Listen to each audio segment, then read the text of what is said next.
Bonjour à tous, aujourd'hui une vidéo un peu spéciale car je ne suis pas seul. Je suis en compagnie d'Antoine, un ami d'école d'ingénieur qui s'est lancé dans le vaste monde de la blockchain récemment. Il a créé une application intéressante que j'avais envie de vous partager. Encore plus intriguant, ce qu'il a fait est en no-code, mais on y reviendra plus tard. Alors salut Antoine, avant de présenter l'application, j'ai une question pour toi. Pourquoi as-tu envie de créer une DApp? Yes, bonjour à tous. Euh, c'est une bonne question. C'est vrai que faire une DApp, pour ceux qui savent, une Decentralized Application, c'est pas forcément ce qu'il y a de plus accessible. Euh, Moi, comme Geoffrey l'a dit, en fait, on a étudié ensemble, donc j'ai un background technique, en fait. Et j'ai commencé ma carrière à travailler en tant que support engineer. J'ai fait de l'avant-vente, tout ce qui touchait un peu vidéocompression. J'ai manipulé des serveurs, j'ai fait du debugging, tout ça, et j'ai rapidement ensuite basculé dans tout ce qui était sales et marketing, dans tout ce qui est cloud. Et après quelques années à faire des trucs un peu divers et variés, je suis tombé dans tout ce qui était Web3, blockchain, cryptocurrency, ce qui m'a beaucoup plu en fait. Donc ça c'est récent, hein, ça fait depuis septembre 2022 vraiment que j'ai j'ai pris goût au truc.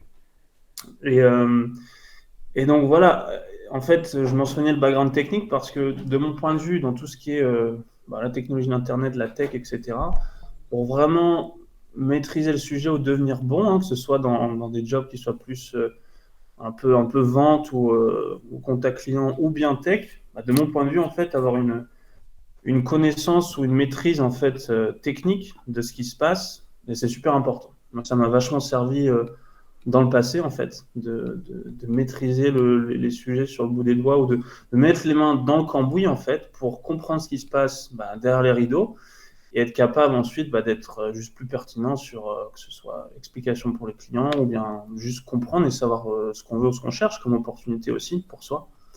Donc, euh, donc voilà, pour faire un peu court, le but, c'était pour moi de faire cette DApp, c'était d'apprendre plein de trucs, en fait. C'était vraiment super intéressant pour plonger dans tout ce qui est la blockchain, les différents networks, les différentes fonctions, read, write. On a travaillé, on reviendra là-dessus plus tard, mais j'ai intégré ça avec Uniswap V3. Donc, il y avait plein de choses à étudier, lire la doc, les gas fees. Donc, ça a été le premier, on va dire, la première raison, c'était vraiment d'apprendre plein de trucs, en fait, plein de choses sur la blockchain, sur les technologies.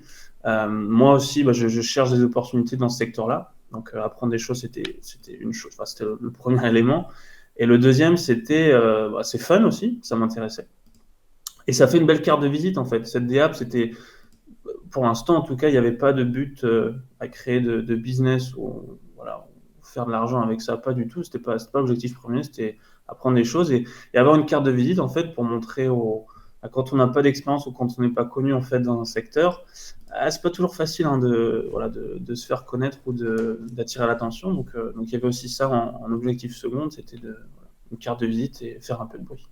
Ok, bah ouais, c'est le meilleur moyen pour comprendre, c'est de mettre les mains dans la machine, quoi, comme on dit. Ouais. Donc j'aimerais bien que tu présentes, on l'appelait Bucket Swap. Bon, j'ai travaillé un peu avec toi sur cette DApp. Bon, c'est toi qui as fait Ouais, tu m'as tout. bien aidé, ouais. Ouais. Tu présentes la problématique que ça résout et comment ça marche un peu Bucket Swap. Ouais, bien sûr. En fait, donc moi, dans mes recherches hein, depuis septembre, là, pendant des mois, donc j'ai passé mes journées à étudier un peu l'écosystème de Web3, à étudier les différentes entreprises qui sont là, les services. Et, euh, et donc, moi, je suis vraiment dans une optique un peu plus d'investissement mid ou long terme, c'est-à-dire, voilà, certains qui appellent ça le hodling, en fait, où, voilà, acheter certains tokens ou certaines currencies. Et Du puis, coup, tu crois à la crypto au long terme? ouais, tout à fait. Alors, bon, c'est un sujet qui peut être un peu, c'est la controverse un petit peu, mais euh, moi, je considère que il y a, il y a beaucoup de gens, en fait, quand on parle de cryptocurrency, qui pensent tout de suite à forcément Bitcoin ou Ethereum, mais c'est dangereux, c'est volatile, il n'y a pas de régulation, on peut perdre son argent. Alors oui, tout ça c'est vrai, mais c'est aussi vrai dans le monde d'aujourd'hui avec le stock market, etc. Il y a des scams aussi dans le monde d'aujourd'hui. Il y a des gens qui volent de l'argent aussi avec les fiat currency. Enfin, il y a pas vraiment de différence en fait avec les crimes entre guillemets qui se passent dans la crypto et, euh, et dans le monde d'aujourd'hui. Ce que je veux dire, c'est que ça se passe dans les deux cas.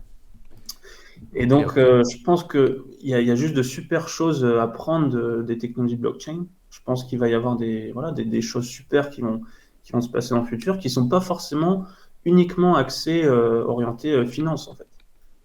Par exemple, les NFT, je pense qu'il peut y avoir des trucs top qui vont se faire, tout ce qui est les droits, par exemple, de tout ce qui est musique, investissement, imaginons dans des projets immobiliers où on peut avoir des retail investors comme toi et moi qui veulent participer, et non pas les mastodontes, voilà, les financiers qui ont de l'argent et qui se font de l'argent aussi là-dessus.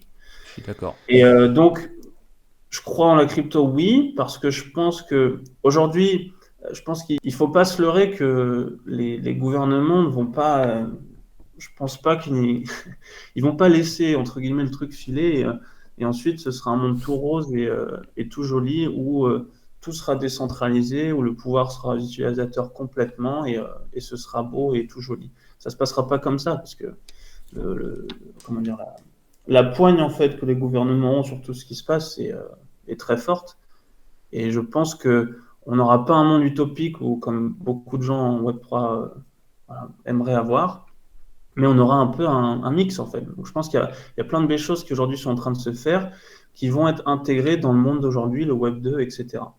Donc ouais, moi j'y crois beaucoup. Ok, ok, ok. Ah, c'est intéressant. Du coup, est-ce que tu peux nous montrer BucketSwap, là, comment ça fonctionne?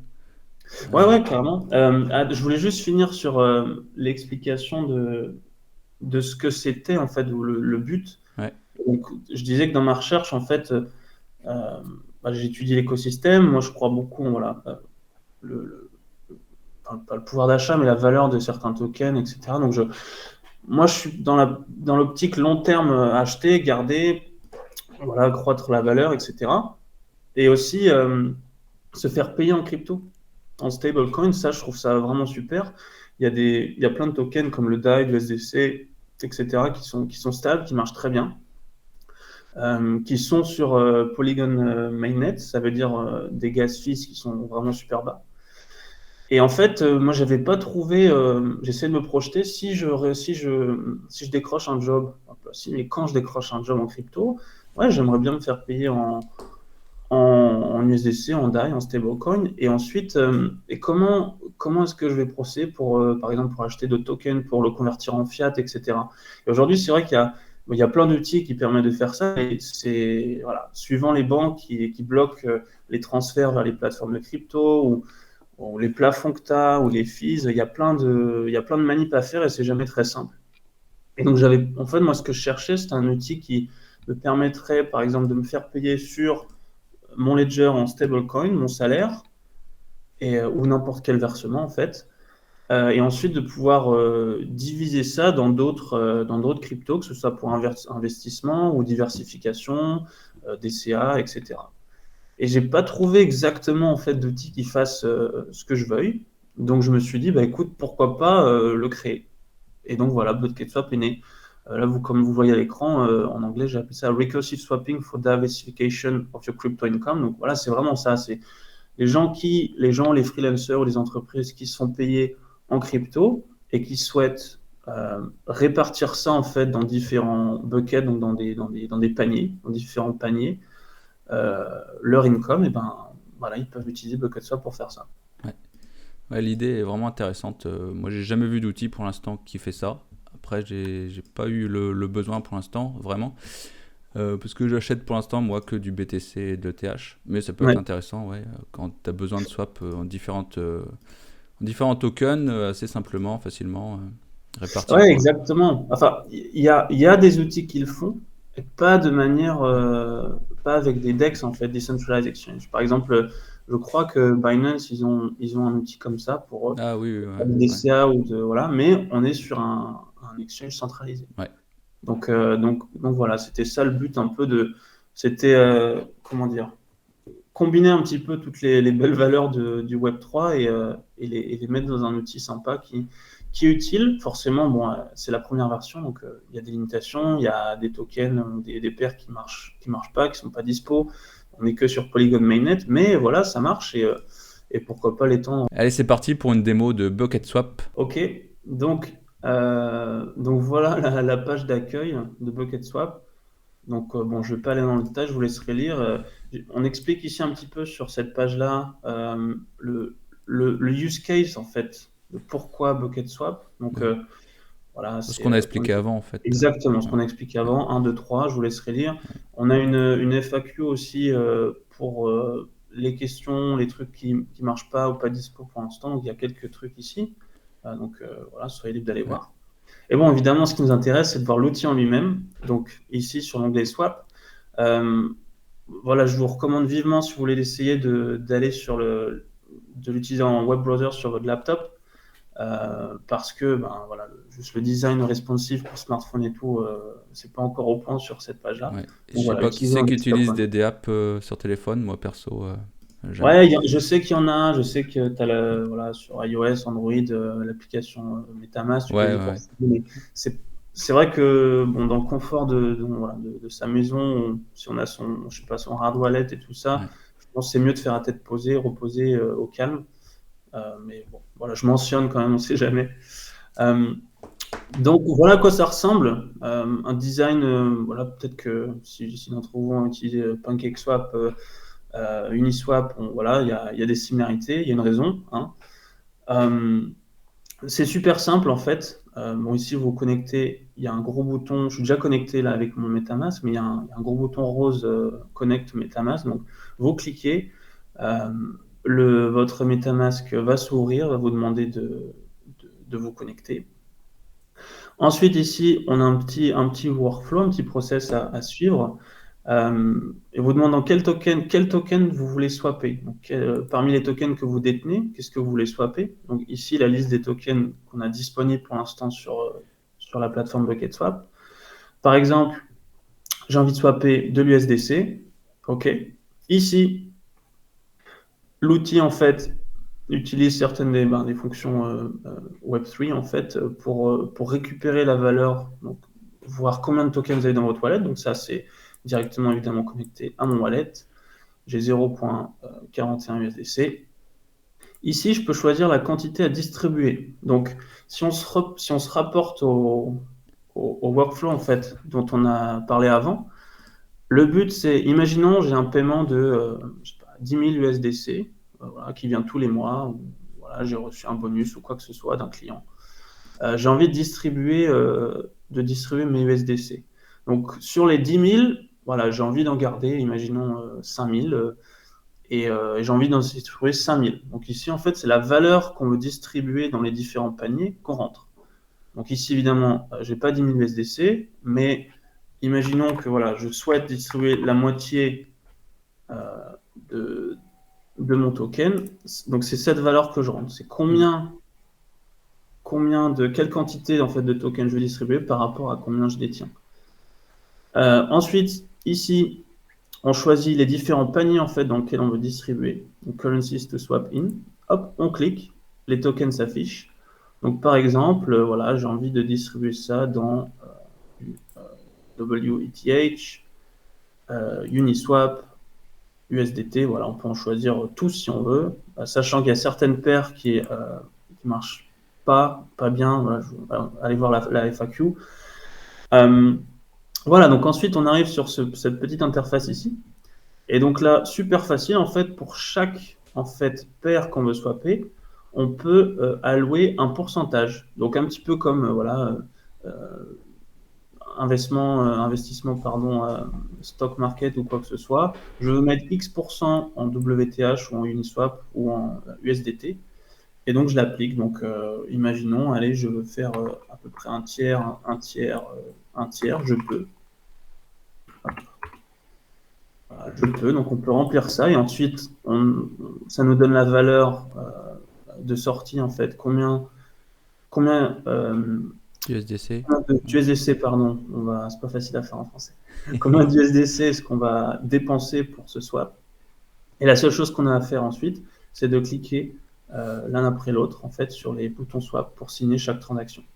Donc, évidemment, il va falloir d'abord autoriser le montant à être dépensé par votre wallet.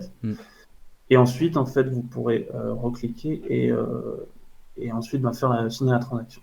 Voilà, donc, je vais le faire, hein, je vais vous montrer. Évidemment, ça aurait été plus simple de le faire en un seul bouton. On n'en est pas là encore. À chaque fois en son temps. Ça a été déjà beaucoup de travail pour faire marcher l'outil. Donc, voilà. Donc, maintenant, faisons le test. Je clique. Voilà. Donc, ici, en fait, j'ai déjà autorisé le montant d'USDC, en fait, à être utilisé par mon wallet. Donc, c'est pour ça qu'on arrive directement sur la transaction à être signée. Donc, vous avez une petite pop-up qui s'ouvre, voilà, qui vous demande, voilà, j'attends votre confirmation.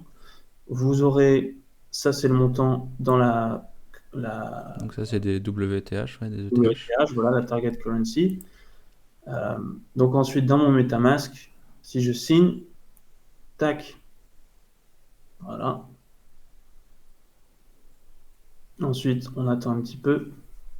Et voilà, c'est terminé. C'est fait. Si je vais ici dans mon wallet, dans les transactions, pardon, voilà. Ici, on voit bien que ça s'est bien passé. Cette transaction s'est terminée. Voilà.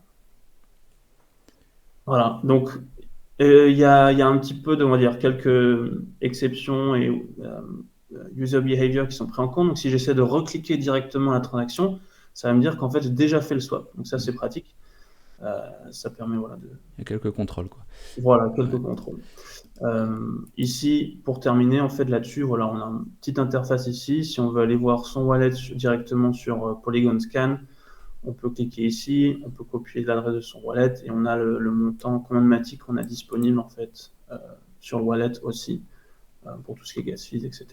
Ok. Donc voilà, en bref. Ok, ben merci, c'est super cool. En fait, moi, ce qui m'a plu dans cette petite application, c'est d'avoir sur la même page tout. Moi, tous les semaines, j'achète du BTC, de l'ETH.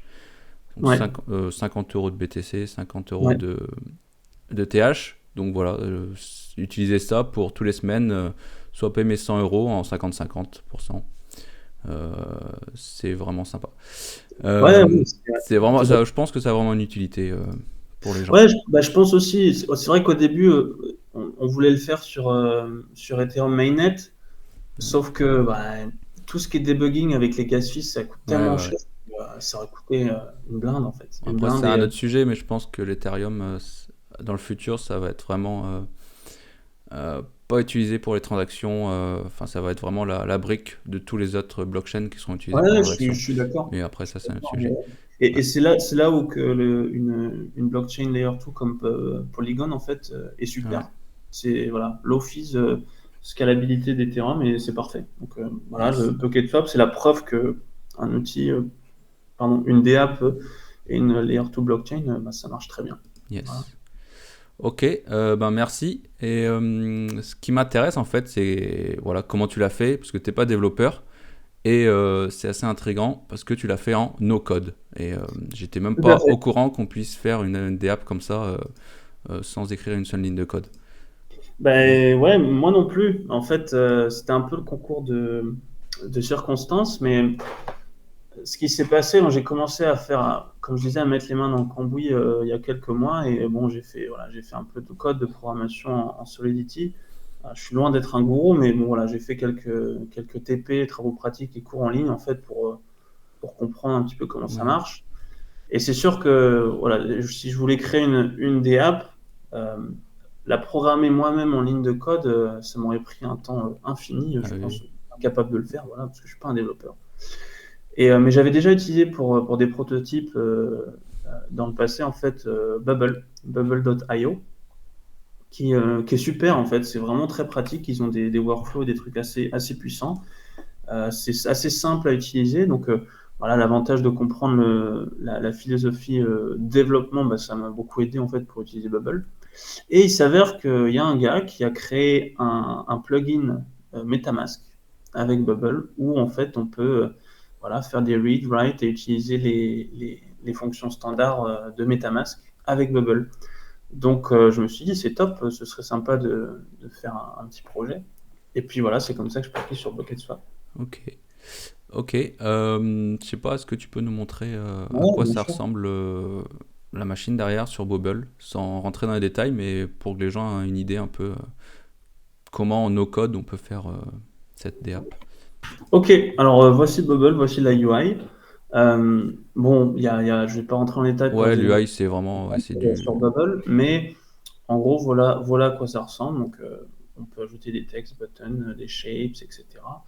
Il y a une partie database aussi que nous, voilà, on a utilisé.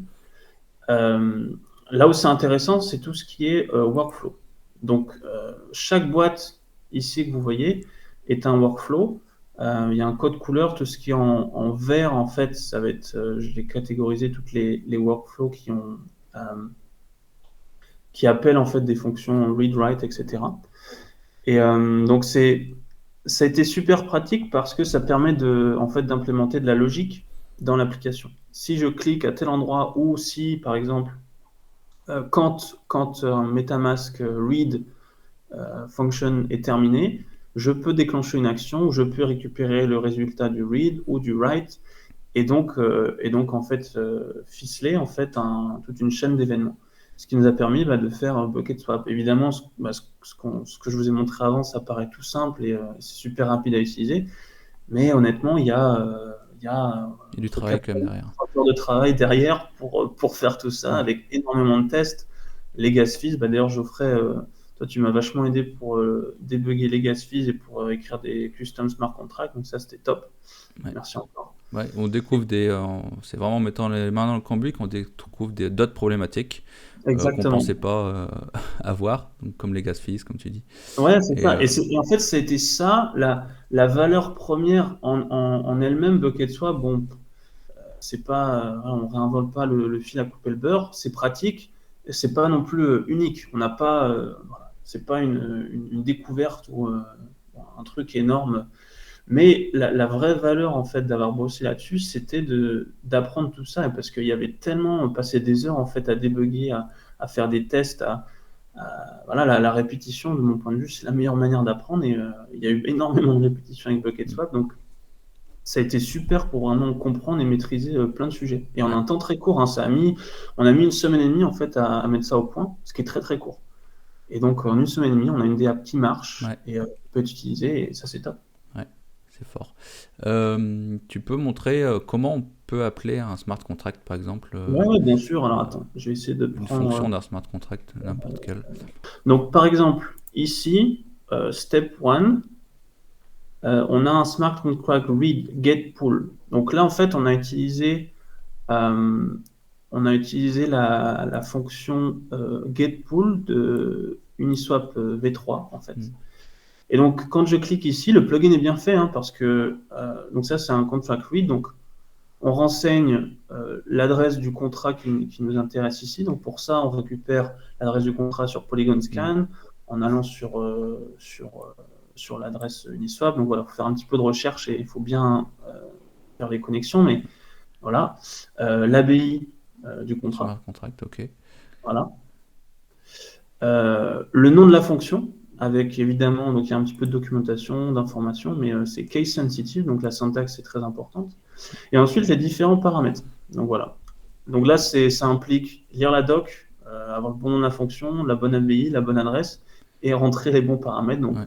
il y a pas mal de travail, mais c'est intéressant et en fait, ça vient très vite. On apprend assez rapidement comment ça marche et ça, c'est utile. C'est utile euh, pour comprendre ou avoir cette conversation en fait avec que ce soit un dev ou quelqu'un dans le biz en fait Web3 ou crypto, de comprendre comment ça marche derrière. Moi, de mon point de vue, c'est hyper intéressant et ça a beaucoup de valeur de comprendre techniquement comment dire, avec ses limites évidemment, mais de comprendre techniquement en plus ou moins profondeur comment est-ce qu'un projet fonctionne ou comment ça marche derrière. Je pense qu'il y a de la valeur là-dessus pour évaluer le potentiel d'un projet en Web3 ou comprendre comment ça marche. Oui, clairement.